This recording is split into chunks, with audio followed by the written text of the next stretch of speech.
মামলার তথ্য অনুযায়ী গুলিবিদ্ধ হয়ে এখানেই পড়েছিল রাফসান। স্থানীয়রা তাকে উদ্ধার করে হাসপাতালে নিয়ে গেলে ডাক্তার তাকে মৃত ঘোষণা করে। অথচ স্থানীয়দের সাথে কথা বলে জানা গেল 5 আগস্ট দুপুরে এমন কোনো ঘটনাই ঘটেনি। মৃত্যুর কয়েক মিনিট আগে রাফসানের নিজের করা একটি ভিডিও আসে এটিএন নিউজের হাতে। এতে দেখা যায় ছাত্র জনতার সাথে বিজয় মিছিল করছে সে। এর কিছু পরই অচেতন অবস্থায় ময়নামতি জেনারেল হাসপাতালে নিয়ে যাওয়ার পর চিকিৎসক তাকে মৃত ঘোষণা করেন। কিভাবে মৃত্যু হয়েছিল রাফসানের জানতে চাই চিকিৎসকের কাছে।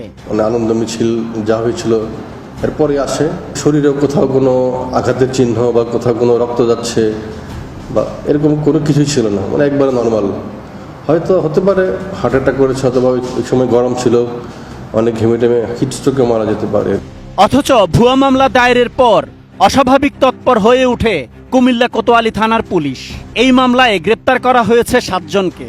দুপুরে মামলা দায়েরের পর রহস্যজনকভাবে সন্ধ্যার মধ্যেই 30 কিলোমিটার দূরের চান্দিনা থানার কুটুমপুর থেকে গ্রেপ্তার করা হয় ফরিদ আহমেদকে, যিনি মামলার 91 নম্বর আসামি। ডিজাইন, এলিগেন্স, বিউটি, সেরা পণ্য সবার জন্য জেভিকো।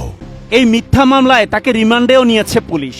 ফরিদের স্ত্রী জানান 3 সন্তান নিয়ে অসহায় অবস্থায় দিন কাটছে তার। নিজে রোজগার করতো, নিজে খাইতো, অতটুকুই, নাহলে কোনো দল নিয়ে আসা তার কোনো মাথা ব্যথা ছিল না।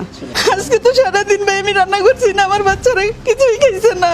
আমার স্বামীরা যেভাবে আমারে কষ্ট দিছে, আমার স্বামীরে কষ্ট দিছে, আমি এটা সঠিক বিচার চাই। রাফসান হত্যা মামলার আরেক আসামি রাজমিস্ত্রি রুহুল আমিন। কালীরবাজার এলাকার এই শ্রমজীবী মানুষটির এখন দিন কাটে গ্রেপ্তার আতঙ্কে। কাজ শেষ করে দেয়, আমি প্রেস হইয়া খাইয়া ঘুমিতে মধ্যে রাতে 10টা করে বাজে যায়। তো আমি কখন যাবো? আমি রাজনীতি করতে এখানে কাজ করি আধা ঘন্টা, আমি এর ভিতরে 20 মিনিট ওই জায়গায় দেখেছি মনে পুলিশ আসতেছে। এই মামলার বাদী রানু মিয়ার কাছে আসামির তালিকায় নিজের নাম দেওয়ার কারণ জানতে চেয়ে কল দেন একজন। রানু মিয়া কুমিল্লার এনসিপি নেতা জুয়েলের ফোন নম্বর দিয়ে যোগাযোগ করতে বলেন। তো এই নামটা তো এটা তো আপনার কুমিল্লা থেকে দেওয়া হয়েছে, বুঝছেন নি? জুয়েল ভাই নাম্বার দিয়ে জুয়েল ভাইয়ের সাথে কথা বলেন, সবচেয়ে ভালো হবে। কোন জুয়েল ভাই?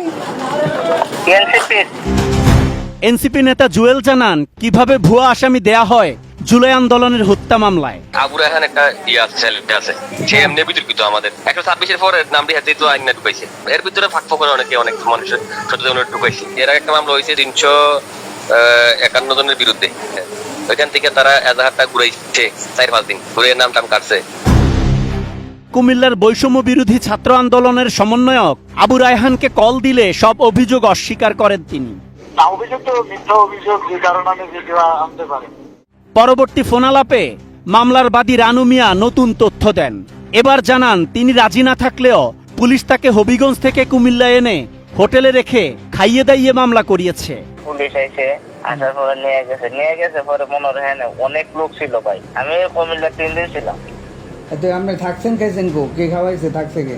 পুলিশ থেকে হত্যা মামলা তদন্তের প্রয়োজনে নিহত রাফসানের মৃতদেহ কবর থেকে তোলা হতে পারে জেনে সমঝোতার জন্য আসামিকেই অনুরোধ শুরু করে বাদী। লাশ উঠিয়া চেক করা হোক, কারে কি মারা হয়েছে নাকি হার্ট অ্যাটাকে মারা গেছে। এটার একটা সমাধান আছে না? এর আগে নিজেই আসামির তালিকা দিয়েছেন দাবি করলে কল রেকর্ড শোনানোর পর দিশেহারা অবস্থা হয় মিথ্যা মামলার বাদী রানু মিয়ার। প্রকৃত দোষী যারা তাদেরকে আমরা দেওয়ার চেষ্টা করেছি আর দিছি।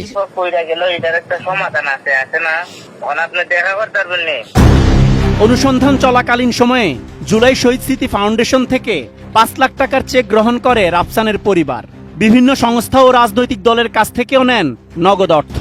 মুক্তিযুদ্ধ মন্ত্রণালয় থেকে গেজেট আকারে প্রকাশিত শহীদের তালিকায়ও পাওয়া যায় মামুন আহমেদ রাফসানের নাম, অথচ পাওয়া যায়নি রাফসানের মৃত্যু সনদ। তাহলে শহীদের তালিকায় কিভাবে অন্তর্ভুক্ত করা হলো তার নাম? এ বিষয়ে কথা বলতে মন্ত্রণালয়ে গেলে মুক্তিযুদ্ধ মন্ত্রণালয়ের উপসচিব জানান স্বাস্থ্য অধিদপ্তর থেকে পাঠানো তালিকাই গেজেট আকারে প্রকাশ করেছেন তারা। স্বাস্থ্য অধিদপ্তরের আওতায় MIS এ তার নাম অন্তর্ভুক্ত হয় এবং পেশেন্ট প্রোফাইল এবং তার স্ট্যাটাস, তার ডেথ এবং তার ডেথের কারণ সবকিছুই তারা ভেরিফাই করে। স্বাস্থ্য অধিদপ্তরের ম্যানেজমেন্ট ইনফরমেশন সিস্টেম বা MIS অফিসে গিয়ে জানা যায় সংশ্লিষ্ট জেলা প্রশাসক এবং সিভিল সার্জনের কার্যালয় থেকে জুলাই শহীদ এবং আহতদের তথ্য নেওয়া হয়েছে, কিন্তু হবিগঞ্জের জেলা প্রশাসক এবং সিভিল সার্জনের কাছেও পাওয়া যায়নি রাফসানের মৃত্যু সনদ। অথচ আন্দোলনের শহীদ দাবি করে নিচ্ছেন সব সুবিধা। কুমিল্লার কোতোয়ালি থানার ওসি অবশ্য এসব ঘটনায় পুলিশের সম্পৃক্ততার কথা অস্বীকার করেছেন। এখানকার যারা সমন্বয়ক ছিল তাদের সঙ্গে যোগাযোগ করি, কারা কারা জড়িত ছিল, জড়িততার বিরুদ্ধে একটা অভিযোগ দায়ের করেছে। বড় ধরনের একটা মামলা বাণিজ্য চলছে, এটা আমাদের জানা নেই। আসলে অনেকেই জানা যায় যে তারা কিছু একটা এফআইআর রেডি করে, তারা কিছু নাম ইন করে, আউট করে, এটা আমার জানা নেই। আমার কাছে আমার হাতে আসা মতো কারো কাছে যাওয়ার সুযোগ নেই আর।